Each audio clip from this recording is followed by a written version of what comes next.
Good morning. It's our pleasure to share with you some information on grapevine pruning dates. This presentation has been prepared by my colleague Dr. Anne Pellegrino and myself. Hello, I'm Anne. So what are we going to talk about during this presentation? We'll try to answer to those three questions. First, is it worth to delay grapevine pruning and why? Then, when to prune to delay bud break and for how long the delay would be? Third question, what are the pros and cons of delayed pruning? To properly reason delayed pruning, it's important to get some basic knowledge on what is dormancy, winter dormancy, what is behind the concept of acrotony, what is called the phyllochron, and obviously we are going to speak about the carbohydrate reserves. You all know what grapevine dormancy is about, but it's important to remember that there are two stages. The endodormancy, which is released by winter temperature, and the ecodormancy, that is subdivided in two stages, before grapevine tears and during grapevine tears. And speaking about delaying bud break, pre-bud break pruning, those 2 or 3 stages are important. This figure represents the average temperature over the winter period for the Montpellier Supergros vineyard from December 2020 to January 2021. The red line represents the threshold of 8 degrees. And as you can see in this example, we had more than 10 days with temperature below 10 degrees, and we can assume that the endodormancy was released. It's important to indicate that it's not always the case for all vineyard situations, because under some climates, winter temperatures are warmer, and sometimes it's difficult to reach 10 days with temperature below this threshold. Another information to share is that during summer, the latent buds are entering in dormancy when the basis, the bottom part of the primary shoots, are lignified. So this can occur, depending on the climate and the variety, already in July and August in the northern hemisphere. So, what is grapevine acrotony? Grapevine acrotony means that on a winter cane, which is on a vertical position, the top latent buds will develop first, inhibiting the bottom latent buds, obviously from bud break onwards. In general, more than 6 latent buds are needed to get a strong acrotony effect on the winter cane. The acrotony differs from the apical dominance, which corresponds to the inhibition of lateral development due to the presence of the apex, and notably resulting from the hormone release from this apex. This apical dominance will occur in a zone of 4 to 6 nodes just below the apex and will decrease along the main axis for more distal laterals. Of course, if this apex is cut, this apical dominance will be released. As you already know, acrotony is released by putting canes horizontally or by bending the canes while doing cane pruning. From bud break onward, we can determine how many leaves are held by the main shoot using the concept of phyllochron. The phyllochron corresponds to the thermal time between 2 successive unfolded leaves, and we have shown that in grapevine for different cultivars the phyllochron is around 21 degree days. This means that if we have more than 21 degree days, we can see a new unfolded leaves on the main shoot. The phylochron is calculated from the sum of daily average temperature minus 10 degrees. 10 degrees is the base temperature at which we start to have development in grapevine. So for example, if over 2 consecutive days the average temperature is at least 20.5 degrees, this means that we have enough temperature to see a new unfolded leaves. So this concept is very interesting to determine over the cropping season how many leaves are produced by the main shoot. Although the phylochron is very stable for different pedoclimatic conditions, it is important to say that high constraints like high vine nutritional imbalance of mineral, nitrogen, carbohydrate, or high water deficit can impact the phylochron. This phylochron will be longer. This means that the rate of leaf development will be more slowly. On a shoot, on a grapevine shoot, a phytomere is a node plus the internode and the associated organs. The initial development of the shoots after bud break highly relies on the carbohydrate reserves which were stored during the preceding season in the perennial organ, which are the trunk and mainly the roots. These carbohydrates are stored in the form of starch up to leaf fold during the preceding season. So why this carbohydrate reallocation is quite important for the development of the leaves, of the inflorescence and for the final yield? It is because these new leaves which are unfolded after bud break are sink organs. Their photosystem is not mature enough to produce enough sugar. On the main stem, you need to know that the first 8 to 10 leaves just below the apical zone are young leaves and they are sink leaves. When they reach this rank number 10, they become source leaves. They are adult leaves. So at flowering, as the primary shoot bears around 70 leaves, that means that we have half of the leaves which are sink organs and half of the leaves which are source organs.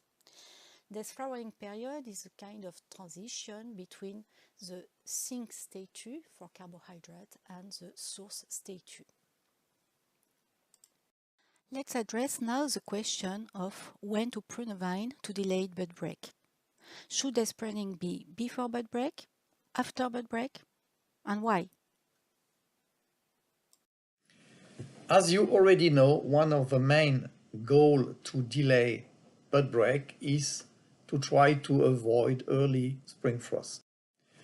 The slide is showing the organization of a latent bud, and in the latent bud there are two main buds, the principal one and the secondary one. The principal bud is bearing the yield and the secondary bud is normally unfertile. But both, anyway, are very sensitive to negative temperatures from minus 2.5 to minus 3.5. Pre-bud break, the latent buds can support negative temperature up to minus 7 degrees. From bud break onwards, from very early bud break stages as woolly buds, the latent buds become sensitive to negative temperature, as we said, around minus 2.5 to minus 3.5. And obviously, as they are growing, they are becoming more and more sensitive to negative temperatures. As you already know, there is not a unique date of bud break. This date of bud break highly depends on the cultivar and the climatic conditions of the vineyard. This is a layout of our experimentation on delayed pruning on Syrah that was performed at Montpellier Supagro, and we imposed 3 dates of pruning one in December during the endodormancy period, and 2 after the endodormancy period released, 1 in March before bud break and 1 in April after bud break. Let's see the results from the pre-bud break pruning on Syrahs. This slide is to summarize our first results on pre-bud break pruning on Syrahs. And we did prune during endodormancy, as I said, and during ecodormancy, before tears, and during grapevine tears. And only option 3 allows to delay bud break for a few days. Obviously, in your condition, it will depend on the association, combination between variety and site.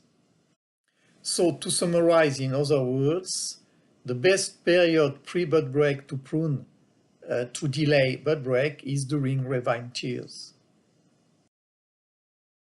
This figure is showing some of our pre-bud break pruning results obtained in 2020.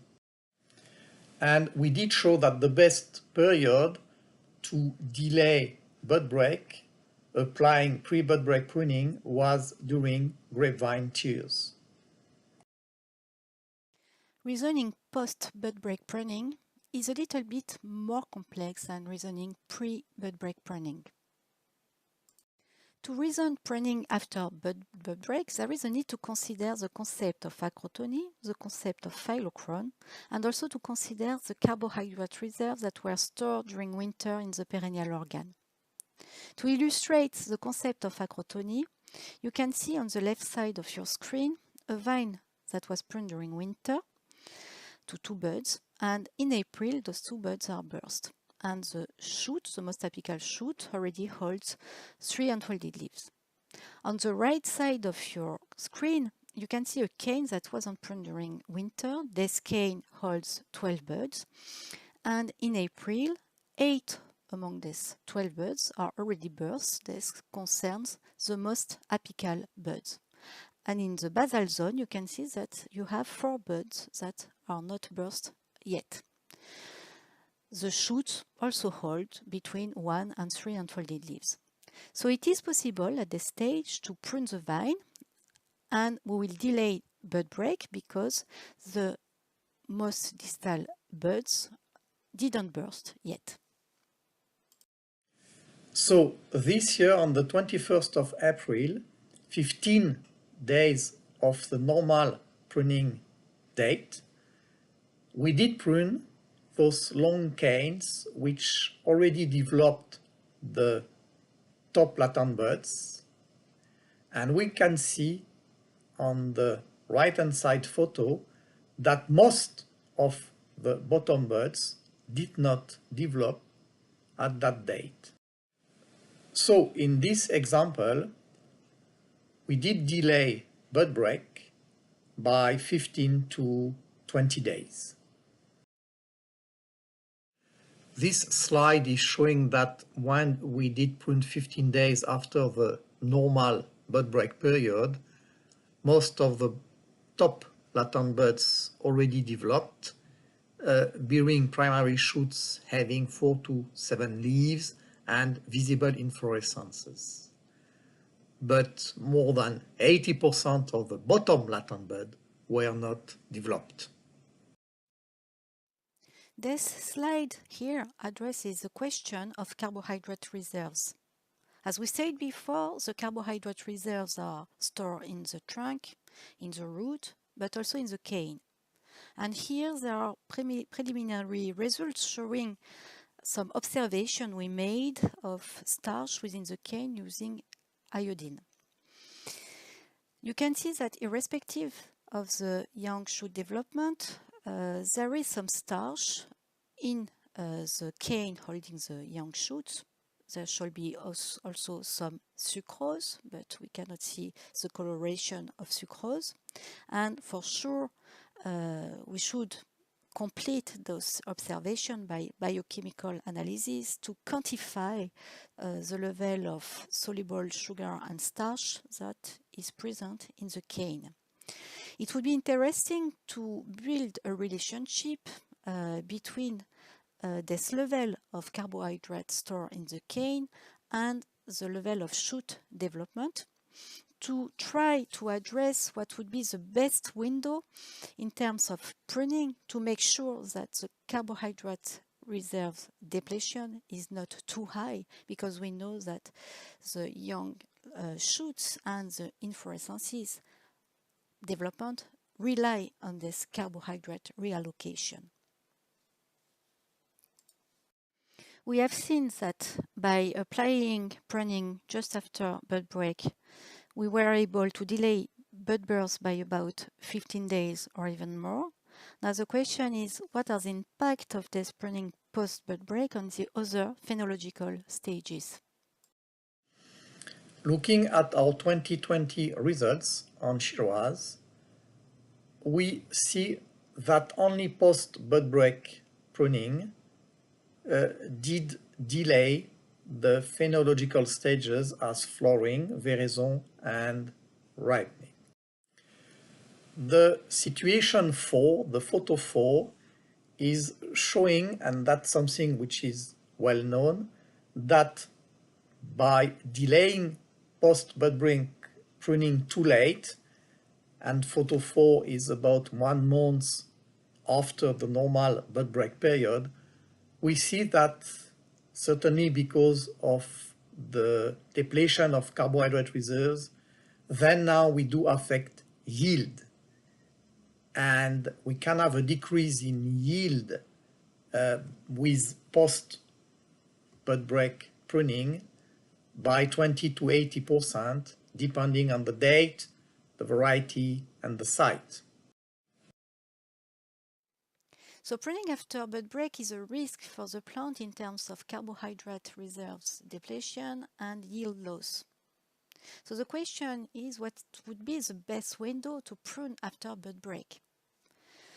There is no unique answer, no recipe, because this pruning date window will depend on the site, the climate, the soil, on the soil water content from bud break onwards. It will depend on the varieties, on the phylochrone, on the level of carbohydrate reserve stored from the previous year, and also, lastly, on the speed of carbohydrate depletion in relation with the young primary shoot development. So how to reason the date of pruning after bud break?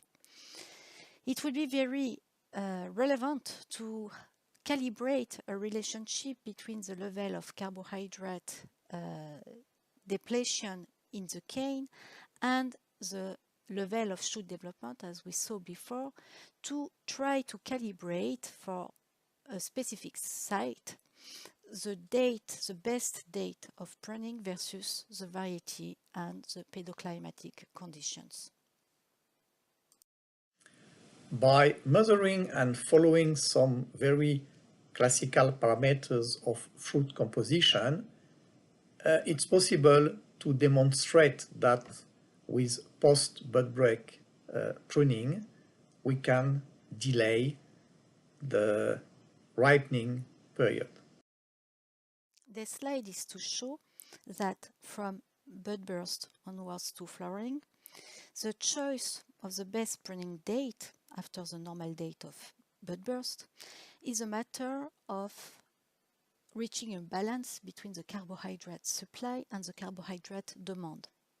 As we saw before, early in the season, the carbohydrate supply mainly comes from the reserves, and as the leaves become mature, the net photosynthesis will also provide carbohydrate. The plant carbon demand is due to the overall respiration for the growth and the maintenance of the organs, and the biomass accumulation in the organs, which depend on the phylochrone and the individual growth of each organs. One original suggestion to assess if post-bud break pruning did delay ripening is to follow the dynamic of berry sugar accumulation from the onset of veraison, which is berry softening, to the plateau of berry sugar accumulation. The methods of berry sugar accumulation is described in the recent paper that is shown on this slide. The paper is describing an experimentation showing relationships between berry sugar accumulation and berry and wine composition and wine aromatic profiles. These studies have been conducted by National Wine and Grape Industry Center at Charles Sturt University, and the experimentations have been funded by Wine Australia.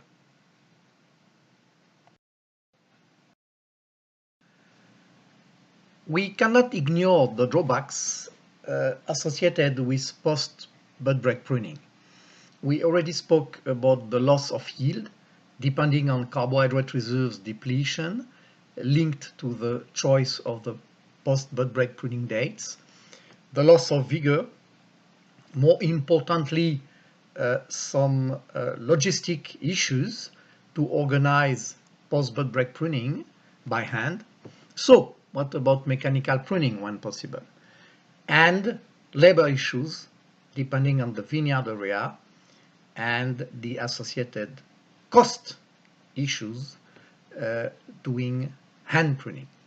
So post-bud break pruning is a good idea for some sites, some specific sites, and for small vineyards. We are now at the end of this presentation, and we are very glad to share with you some papers that were used for this presentation. Anne Pellegrino and myself, we thank you very much for your attention.